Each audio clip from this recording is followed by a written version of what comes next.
தமிழுக்கு நிகர் தமிழே, தமிழனுக்கு நிகர் எவரே. 2 அடியில் நம்மால் எதுவும் செய்ய இயலாது என்று எண்ணும் மனிதனிடத்தில் 2 அடி குரலில் எதையும் நம்மால் செய்ய முடியும் என நம்பிக்கையை ஊக்குவித்தது திருக்குறள்.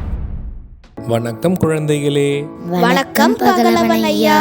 இன்னைக்கான குறளை நம்ம பார்ப்போமா? ஓ, பார்க்கலாமே. சரி, பாடத்துக்குள்ள போலாம். இன்னைக்கான குறள் அதிகாரம் 68, வினை செயல் வகை. குறள் எண் 678.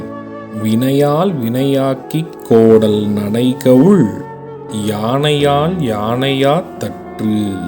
ஐயா, நீங்க சொன்ன இந்த குறளோட பொருள் என்ன?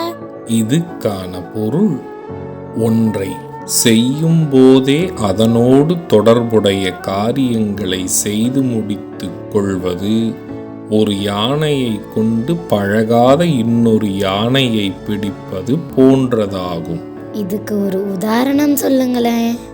இதுக்கான உதாரணம், ஒரு காரியத்தில் ஈடுபட்டிருக்கும் பொழுது அதனை முழுமையாக முடிக்காமல் அதற்கு தொடர்பான காரியங்களையும் செய்ய முயற்சிப்பது மிகவும் தவறான செயல்.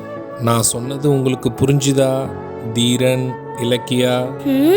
நல்லா புரிஞ்சுது ஐயா. இனி இந்த குறள் எங்களுக்கு மறக்கவே மறக்காது. சரி பசங்களா, நாளைக்கும் இதே மாதிரி சுவாரஸ்யமான குறளை பார்ப்போம். நீங்க வீட்டுக்கு போன உடனே என்ன பண்ணணும்? இன்னைக்கு நாங்க படிச்ச குறளை அப்பா அம்மா கிட்ட சொல்லி காட்டுவோம்.